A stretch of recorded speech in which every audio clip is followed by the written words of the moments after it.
I've got a very important question to ask you. What could we possibly achieve by spending 2 hours on something that we could spend 1 hour on?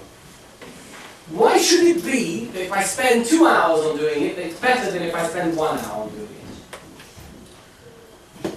Now, I may not necessarily answer that question, but it is a question that maybe you should raise or think about at the Seder. That's the type of question we like to ask at the Seder, right? At the beginning of the Seder, one of the questions you may ask all the people participating is, why are we doing this? Why don't we just wrap it up now and have the meal? Now, what is it all for? Why are we doing it? So I'm going to suggest some answers to that. Why do we do the Seder? And I'm going to give you some answers, and we're going to then explore different methods of dealing with it. So, b'chol dor v'dor, in each and every generation, chayav adam lirot et atzmo ki'ilu hu yatsa miMitzrayim. Every person must view himself as if he personally came out of Egypt, as it says, and this is a pasuk from Shmot. It's in Perek Gimel, chapter 13, verse 8. V'higadata lebincha bayom hahu lemor. Ba'avur ze asa Hashem li v'tzeiti miMitzrayim. And you should tell your child on that day as follows: because of this, did God do this for me? He took me out of Egypt. So that's an incredible idea, that God didn't take somebody else out of Egypt.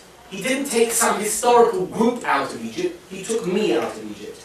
And this point is also in the second source which I brought here on my little source sheet. לא את אבותינו בלבד גאל הקדוש ברוך הוא. It was not just our ancestors whom God redeemed from Egypt. אלא אף אותנו גאל עמהם. He also redeemed us. Somehow, this thing that happened 3,500 years ago is not a historic event. It's me. It's happening to me now, today. שנאמר, ואותנו הוציא משם. He took us out of there, למען הביא אותנו לתת לנו את הארץ אשר נשבע לאבותינו. In order that we could get the land. There's going to be some glorious future. And for that reason alone, he took us out of Egypt. Us, you, me, all of us, out of Egypt. Hey, 1 second. Aren't we in Beverly Hills? I think we're in Beverly Hills. I don't think we are in Egypt. I don't think that any of you came out of Egypt. So what is this meant to mean? What is indicated by this concept is that somehow the focus of the Seder is not intellectual. As much as we talk about intellectual stuff at the Seder, actually, however intellectual we may make the Seder, the whole focus of the Seder isn't intellectual, it's experiential. It's what you're experiencing on the night. There's something which we're meant to be relating to, that something's meant to be happening to us. It's an experience.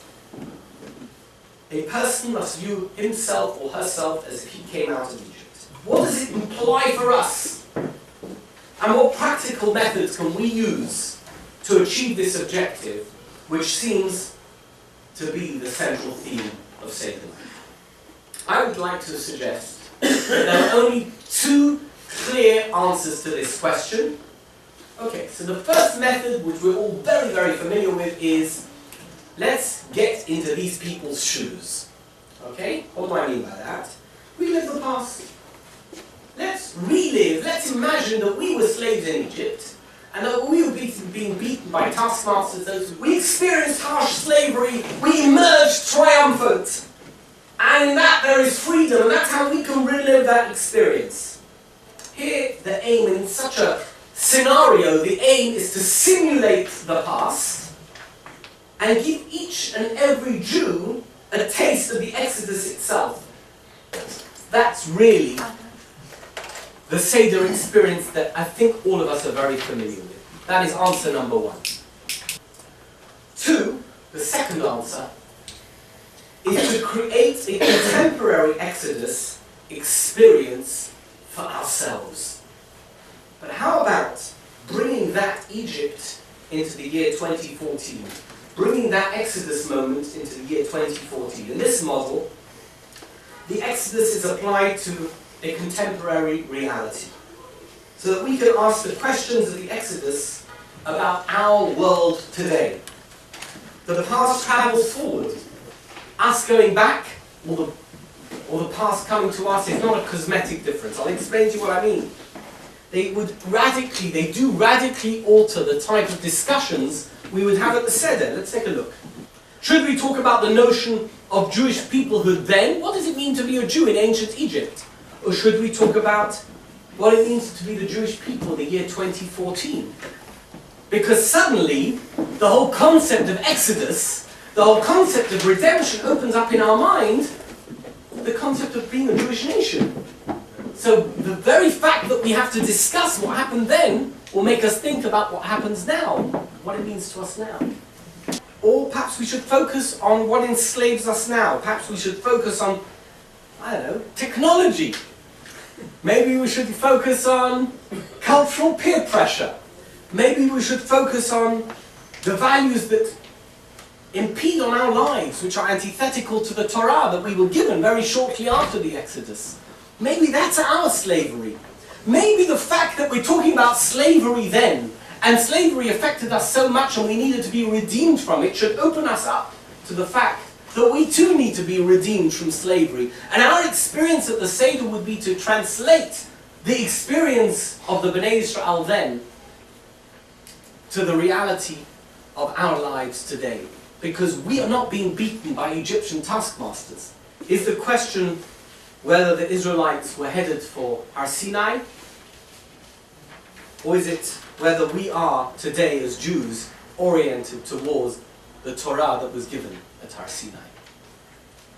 Quite different. It's not cosmetic. In essence, are we to read the past in the light of the present, or are we to read the present in the light of the past? That will really give us some meaning in terms of viewing ourselves as if we came out of Egypt. Let's be honest. The way we were all brought up, those of us who were brought up keeping a Seder, was that the Seder was a ritual event during which we primarily dwelt in the past. I'm going to see what the concept of time means in the sense of the Haggadah, and I'm going to point you to source number 3, still on page 1. The 3 most important things that you have to talk about at the Seder. Rabbi Gamliel Haya Omer. Rabbi Gamliel used to say, Kol shelo omar shlosha dvarim elu b'Pesach. Anyone who didn't say these 3 things during the course of his Seder, lo yatsa yedei chovato, did not discharge, did not fulfill his duty. What are they? Pesach. Al shum shepasach hakadosh baruch hu abatei avotenu b'Mitzrayim. The Lord passed over our forefathers' homes. Right? That's what he did. Okay. Matzah, because the redemption came so fast there was no time for bread to rise. Maror, because the Egyptians made our forefathers' lives bitter. Let's look at these 3 things in terms of time. Okay? Let's think about them in terms of time. So, what is the relationship between Pesach, Matzah, and Maror from the vantage point of our discussion regarding time? Maror, what does Maror represent? Slavery, it's the past, right?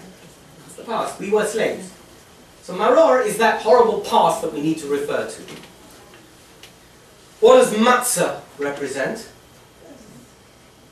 Matzah represents redemption, right? The future. We came out, we had to rush out of Egypt. It's redemption. So what does Pesach represent? So what is Pesach? Pesach, the Korban Pesach, is it the past? They were in Egypt when they did it? Is it the future? No, not really. What is it? What does it represent? Why would we need 2 symbols of the same thing? If Matzah is the future and Maror is the past, well, we've got our symbols. What do we need a 3rd symbol for? Why do we need a 3rd symbol? So perhaps, let me suggest that Pesach is neither the past nor the future. It's the present. It's right now. It's that freeze frame moment. It's that exact point, that split second of redemption, when we turned from being slaves into being freed people. that exact moment, that was when we became the Jewish people. God leaped over our homes. It was the moment when our fate and the fate of every inhabitant of Egypt was determined. Pesach will always symbolize that charged moment when the clock struck midnight. And God expressed his power over Egypt, changing the fate of Jewish history forever. From exile to redemption. It's a split second in time. Everyone has, in their memory, in their life experience, has had a freeze frame moment. A vayehi bachatzos halayla moment, right? We've all had it. Like, before that time, before I met that person, I was this. After I met that person, I was that. The meeting was vayehi bachatzos halayla. Before that happened, I was one thing. Afterwards, I was something else completely. It was a life-changing moment. Right? Vayhi b'chtzos halayla. That's what Pesach represents. So, we're shifting from one paradigm to another, and in that split second, that's when it happened. I'm now going to quote, and I've actually reproduced the whole quote here in your source sheet. It's worth taking home. And I would encourage you to read this quote at your seder, if you're able to. It's about time consciousness. Quantitative time versus qualitative time. Listen carefully. This is from Rabbi Yoshe Ber Soloveitchik, who was, of course, from Yeshiva University, a very, very great Talmudic scholar. There are some people who live in quantitative dead time. They measure time by the clock. They're always looking at their watches, and by the calendar. For them, there is no merger of the past and the future. The present itself is a lost moment. A year is endless. These people are deprived of historical consciousness, for history is the living experience of time. The man, however, who lives in qualitative time has a different criterion of the experience of time than the quantitative experience. He measures time not by the length extension, but by pure quality, creativity, and accomplishment. While for the man with a quantitative apprehension, all fractions of time are equal, for the man of a qualitative apprehension, there is no equality among temporal fractions of time. Moments are heterogeneous. One may live an entire lifespan quantitatively, not having lived even a moment qualitatively experienced. And one may have lived a single moment, one single moment quantitatively, and have lived through an eternity qualitatively. The alternative is up to man himself. A slave, an eved, has no time consciousness of his own, for he has no time of his own. His awareness of full intuition of the qualitative moment is alien to him. The basic criterion that distinguishes free men from slaves is the kind of relationship one has with time and its experience. A slave who is capable of appreciating each day, of grasping its meaning and its worth, of weaving every thread of time into a glorious fabric, quantitatively forming the warp and the woof of centuries of change. It's that type of person who is eligible for Torah. He has achieved freedom. That's real freedom. Take time and turn it into something meaningful. That's achieving freedom. That's real. God sets Shabbat in place, and it's been in the same place every week since creation, since the very first Shabbat. But Am Yisrael, the Jewish people, is active in creating Kedushat Hazman, in creating the very sanctity that is Yom Tov. Am Yisrael is intimately connected to Kedushat Yom Tov. And in the same way that the laws of Pesach commenced with independent Jewish time, similarly our celebration of our independence, the Seder, commences with that very notion. We don't stick Kiddush somewhere, we don't bury it somewhere later on in the Seder. No, Kiddush is the essence of what Pesach is all about. We took control of our time. What better way of demonstrating that by making Kiddush and shouting at the top of our voices, Mekadesh Yisrael B'Hazmanim. That's who we are. We took control of our time. So this year when we sit down And we say in our Haggadah, B'chol dor v'dor, Chayav Adam lirot et atzmo ki'ilu hu yatsa miMitzrayim. It can be you who comes out of Egypt. It can be you who emerges into freedom. It can be you who takes the Seder experience and takes control of your time and becomes a Jew who has experienced Yetziat Mitzrayim. Thank you.